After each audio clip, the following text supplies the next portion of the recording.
안녕하세요. 손은정쌤입니다. 우리 오늘은 2021학년도 6월 목평 화학2 문제 같이 살펴볼 텐데요. 살펴보기 전에 쌤이 이 이야기는 꼭 해주고 싶어서 가져왔어요. 뭐냐면 여러분 정말로 수고했어요. 막 장애 죽겠고요. 너무 기특해요.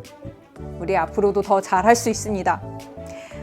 오늘 본 시험이 우리 이번에 본 6월 평가원 시험이 물론 4월 달에도 한번 학력평가를 보기는 했지만 우리 친구들에게 조금 더 신경이 쓰이고 중요했던 시험이었을 거예요. 6평이랑 9평 등을 바탕으로 정말로 수시 지원을 하고 정치를 쓸 때도 이제 자료로 사용을 하고 있기 때문에 더 많이 긴장을 했을 것 같고, 거기에다가 코로나19 때문에 학교도 자주 못 갔었잖아요. 그런 상황들이 겹쳐서 좀 많은 부담을 가지고 시험을 봤을 거라고 생각을 합니다. 그 시간들 잘 이겨내서 정말로 이뻐 죽겠어요. 오늘 선생님이랑 같이 문제를 보기 전에 어떠한 내용들이 이번에 시험에서 다뤄졌었는지 좀 선생님이 살펴봤는데요.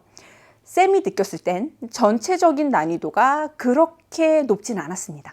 막 복잡한 계산이 있진 않았는데 문제는 강력한 한 방이 있었어요. 제일 뒷페이지에 물론 킬러 문제들이 나오긴 하지만 바로 그 문제들이 좀 시간을 잡아먹는데 사용되지 않았을까라고 생각을 합니다. 하지만 대부분의 문제는 개념, 결국엔 개념이었어요. 그리고 마지막에 봤던 킬러 문제들도 개념을 어떻게 활용하면 좋은지만 계속 생각을 해봤으면 충분히 풀 수 있었을 거라고 생각을 합니다. 물론 시험장에서는 좀 긴장해서 안 보였었더라도 지금이라도 다시 공부하고요. 필요한 부분들 보완해 나가면 다음 시험은 조금 더 발전하지 않을까요? 그래서 어떤 내용들을 꼭 다시 한번 봤으면 좋겠는지 쌤이 골라왔어요. 어떤 내용이냐면 바로 PV는 NRT 그리고 묽은 용액의 총괄성과 관련된 내용은 꼭 다시 한번 봐주세요 라고 부탁을 합니다. 물론 이번 시험은요, 이것뿐만이 아니라 뒤에 화학 평형들도 시험 범위에 포함돼서 관련된 문제가 나왔어요.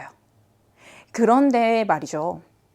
결국 이 PV는 NRT라고 하는 건 1단원에서 기체랑만 관련돼 있던 게 아니라 쌤이 방금 얘기했던 그 화학 평형들 있죠.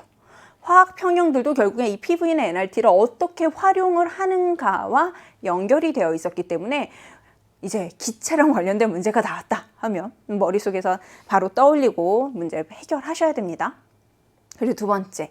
아직은 전 범위가 시험 범위가 아니다 보니까 묽은 용액의 총괄성과 관련된 문제들도 자주 나왔어요.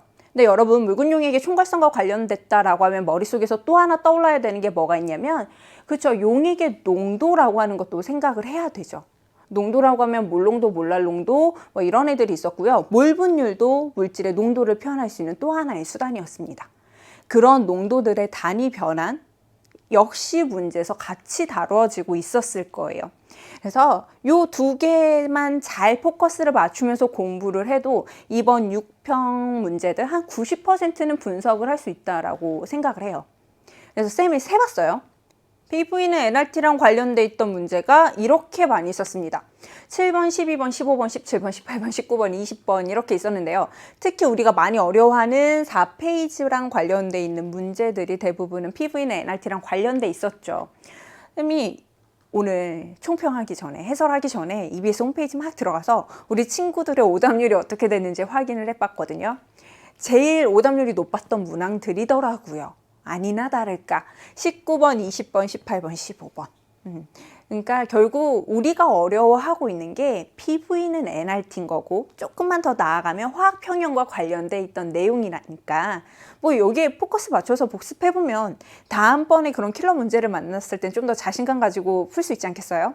쌤이 앞에서 얘기했잖아요. 할 수 있다. PV는 NRT 뿐만이 아니라 묽은 용액의 총괄성과 관련된 문제들도 3문제가 나왔는데, 이제 앞으로 시험 출제되는 그 범위가 조금 더 늘어나면요, 묽은 용액의 총괄성과 관련된 문제들은 한두 문제 조금 더 줄어들 수도 있고요, 관련된 내용들이 더 묶여서 나올 수도 있어요. 그러니까 우리 이번 기회에 복습해본다 생각을 해보시고 공부를 하셨으면 좋겠습니다. 이렇게 쌤이 지금 소개해드린 내용들 포커스 맞춰서 이제 앞으로 선생님이랑 해설해 볼게요. 그럼 우리 이제 해설해서 만나도록 하겠습니다. 조금 이따 봐요.